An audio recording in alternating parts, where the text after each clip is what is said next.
शेतकऱ्यांची 48,000 कोटींची जुनी वीज बिलं माफ करण्यात येणार आहेत। मुख्यमंत्री फडणवीसांनी ही मोठी घोषणा केली आहे। डिलिमिटेशनच्या नव्या विधेयकात 50% उल्लेख करण्यात यावा असं वक्तव्य सुप्रिया सुळे यांनी केलंय। तर 50% उल्लेख असेल तेव्हाच चर्चा करणार असल्याची भूमिका त्यांनी घेतली। मुख्यमंत्र्यांसोबतच्या भेटीत फक्त ईश्वरपूर नगराध्यक्षपदाबाबत चर्चा झाल्याचं जयंत पाटील यांनी म्हटलंय। तर प्रफुल्ल पटेल आणि तटकरेंसोबत भेट झाली नाही। राजकीय वर्तुळात चर्चांवर जयंत पाटील यांनी हे स्पष्टीकरण दिलं। टीका करणाऱ्यांना कोणी लक्षात ठेवत नसल्याचं मुख्यमंत्री फडणवीसांनी म्हटलंय। तर कर्तृत्व करणाऱ्यांनाच लोक लक्षात ठेवतात असं म्हणत त्यांनी विरोधकांना जोरदार टोला लगावलाय। विनायक राऊत आणि त्यांच्या कुटुंबियांचा अटकपूर्व जामीन अर्ज कोर्टानं फेटाळलाय। यामुळे आता ठाणे पोलिसांकडून कारवाई होण्याची शक्यता आहे। उद्धव ठाकरेंच्या उपस्थितीमध्ये नागपूरमध्ये रामरक्षा आंदोलन करण्यात येणार आहे। या कार्यक्रमाची शिवसेना उभाठाकडून जोरदार तयारी सुरू करण्यात आली आहे। बीडच्या विकास कामांचा मंत्री पंकजा मुंडेंनी आढावा घेतला। दुष्काळी परिस्थितीवर यावेळी त्यांनी चिंता व्यक्त केली। दरम्यान शेतकऱ्यांना मदतीची ग्वाही देखील त्यांनी दिली। रायगड जिल्ह्यामध्ये मान्सून पुन्हा सक्रिय झालाय। गेल्या 8 दिवसांपासून पावसानं रायगड जिल्ह्यात दडी मारली होती। काल सकाळपासून ढगाळ वातावरणानंतर दुपारी अनेक भागात पावसानं हजेरी लावली। एका आठवड्याच्या प्रतीक्षेनंतर बदलापुरात सध्या जोरदार पाऊस बरसतोय। सकाळपासून पुन्हा एकदा ढगाळ वातावरण निर्माण झालं असून काल दुपारी पावसाचा जोर वाढला। आठवडाभर पावसानं विश्रांती घेतल्यानं पुन्हा उन्हाचा तडाखा आणि उकाडा जाणवू लागला होता। या पावसानं हवेत गारवा निर्माण झाला, त्यामुळे बदलापूरकरांना दिलासा मिळाला। ठाण्यात पावसामुळे उल्हास नदीवरील पूल वाहून गेलाय। नदीवरील बुलेट ट्रेनच्या कामकाजाकरता उभारण्यात आलेला पूल वाहून गेला। मेट्रोच्या कामासाठी साहित्य वाहून नेण्यासाठी तात्पुरत्या स्वरूपात हा पूल उभारण्यात आला होता। वाशिम जिल्ह्यामध्ये गेल्या 10 ते 12 दिवसांपासून पावसानं दडी मारली आहे, त्यामुळे पेरणी केलेली कोवळी पिकं सुकून जाऊ लागलेली आहे। शेतकरी तसंच सर्वसामान्यांना दिलासा मिळावा यासाठी सर्वांनी मिळून ही प्रार्थना केली।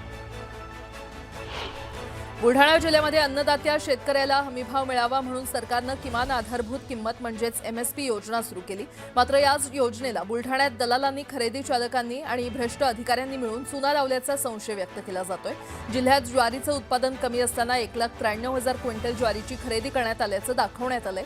त्यामुळे ही खरेदी संशयाच्या भोवऱ्यात सापडली आहे। बुलढाणा जिल्ह्यात इतका ज्वारीचा पेराच नाही, मग खरेदी केंद्रांवर लाखो क्विंटल ज्वारी आली कुठून, असा सवाल शेतकरी नेते रविकांत तुपकर यांनी विचारला। एक मोठी बातमी, गोरेगावमध्ये भेसळयुक्त दूध बनवणाऱ्या टोळीचा मुंबई क्राईम ब्रांचच्या युनिट 11नं पर्दाफाश केलेला आहे। गोरेगाव पश्चिमेत हा दूध भेसळीचा गोरखधंदा सुरू होता। या कारवाईत 2 आरोपींना अटक करण्यात आलेली आहे। या कारवाई दरम्यान पोलिसांनी सुमारे 575 लिटर भेसळयुक्त दूध आणि दुधात भेसळ करण्यासाठी वापरलं जाणारं साहित्य, त्याचबरोबर इतर वस्तू जप्त केल्यात।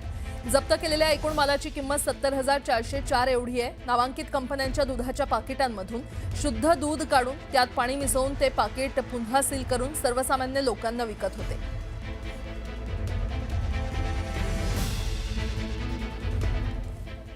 पुन्हा एकदा बातम्या वेगवान स्वरूपात। पंढरपूर कॉरिडॉरला विरोध करण्यासाठी आषाढी वारीमध्ये मंदिर परिसरातील दुकानं बंद ठेवून काळे झेंडे लावण्याचा निर्णय स्थानिकांनी घेतलाय। विठ्ठल मंदिराच्या पश्चिम द्वार इथे व्यापारी आणि स्थानिक कॉरिडॉर बाधित नागरिकांची बैठक पार पडली। यावेळी मुख्यमंत्र्यांची पूजा सुरू असताना दुकानं बंद ठेवत काळे झेंडे लावण्याचा निर्णय घेण्यात आला। हिंगोलीमध्ये क्रांतिकारी शेतकरी संघटनेच्या कार्यकर्त्यांनी चलनी नोटा उधळलेल्या आहेत। बोगस सोयाबीन बियाणे प्रकरणी कृषी अधिकारी कार्यालयामध्ये आंदोलन करण्यात आलं। यावेळी कार्यकर्त्यांनी जोरदार घोषणाबाजी देखील केली। बोगस सोयाबीन बियाणे विक्री करणाऱ्या कंपनीवर कारवाईची मागणी करण्यात आली आहे। सोलापूर मुंबई विमानसेवा 2 ऑगस्टपासून सुरू होणार आहे। स्टार एअरकडून विमानसेवा पुन्हा सुरू करण्याचा निर्णय घेण्यात आलाय। 28 जूनपासून तांत्रिक कारणामुळे विमानसेवा बंद होती। अकोल्यातील सुप्रसिद्ध गणेश स्वीट मार्टवर अन्न आणि औषध विभागानं मोठी कारवाई केली आहे। अस्वच्छतेचा ठपका ठेवत नोटीस बजावण्यात आलेली आहे। कारवाईमुळे हॉटेल व्यावसायिकांचे धाबे दणाणले।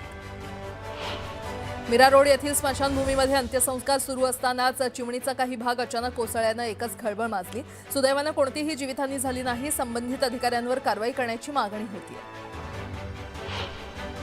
पिंपरीतील मोशी दुर्घटना प्रकरणात 2 अधिकाऱ्यांना निलंबित करण्यात आलेलं आहे। पर्यावरण विभागाचे प्रमुख संजय कुलकर्णी आणि कार्यकारी अभियंता योगेश आल्घाट असं निलंबित केलेल्या अधिकाऱ्यांचं नाव आहे। कोल्हापुरातील अतिक्रमणावर महापालिकेनं हातोडा फिरवत कारवाई गतिमान केलेली आहे। मटार मार्केट परिसरातील अनेक अतिक्रमणं पालिकेनं जमीनदोस्त केली आहे, तर विनापरवाना सुरू असलेलं लॉजिंग सील केलेलं आहे। या कारवाईमुळे अतिक्रमणधारकांचे धाबे दणाणले। अमरावतीच्या प्रशांत नगर गार्डन परिसरात एका तरुणाची हत्या करण्यात आली आहे, तर राजेंद्र नगरमध्ये एका तरुणाच्या हाताचा पंजा छाटून टाकण्यात आला। यामुळे अमरावती शहरातील कायदा आणि सुव्यवस्थेचा प्रश्न पुन्हा ऐरणीवर आलाय। मुंबई पोलिसांना आता स्वतःच्याच घरांच्या सुरक्षिततेची चिंता सतावू लागलेली आहे। शहराचं रक्षण करणाऱ्या पोलिसांची निवासस्थानच आज धोक्याच्या छायेत आली आहेत। अचानक घरं खाली करण्याचे आदेश दिल्यामुळे अनेक कुटुंबांपुढे मोठा प्रश्न उभा राहिलाय। त्यामुळे येथील नागरिकांना याच परिसरात पर्यायी घरं उपलब्ध करून देण्याची मागणी रहिवाशांकडून केली जाते।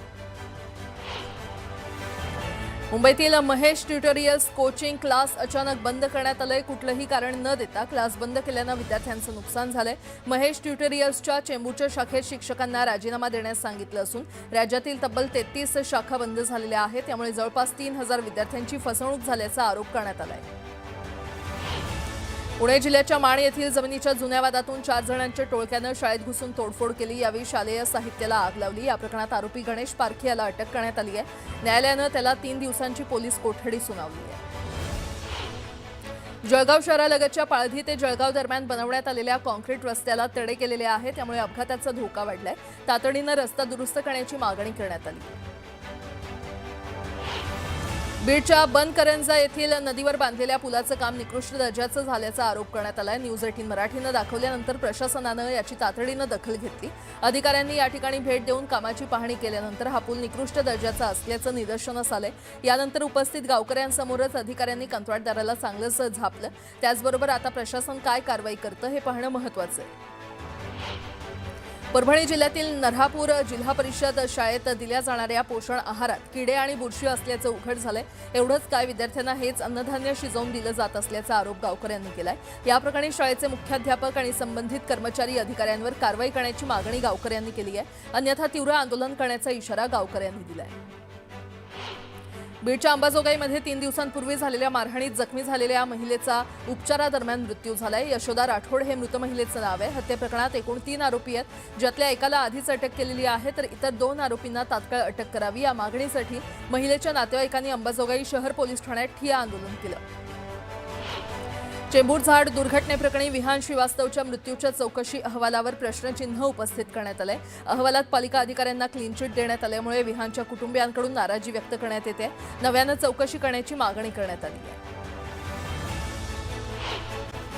शेतकऱ्यांसाठी कर्जमाफीची घोषणा केल्यानंतर मुख्यमंत्री फडणवीसांनी राज्यातील शेतकऱ्यांना मोठा दिलासा देणारा निर्णय जाहीर केलाय। मुख्यमंत्र्यांनी 48,000 कोटींचे वीज बिल माफ करण्याची घोषणा केलेली आहे। त्यामुळे शेतकऱ्यांना मोठा दिलासा मिळणार आहे। शेतकऱ्यांची पाटी कोरी झाली पाहिजे आणि त्याला इतिहास लिहिता आला पाहिजे, यासाठी हा निर्णय घेत असल्याचं फडणवीसांनी म्हटलंय। तर यापुढील काळात राज्यातील 100% शेतकऱ्यांना दिवसा 12 तास वीज पुरवण्याचा प्रयत्न सुरू असल्याचं मुख्यमंत्र्यांनी सांगितलंय।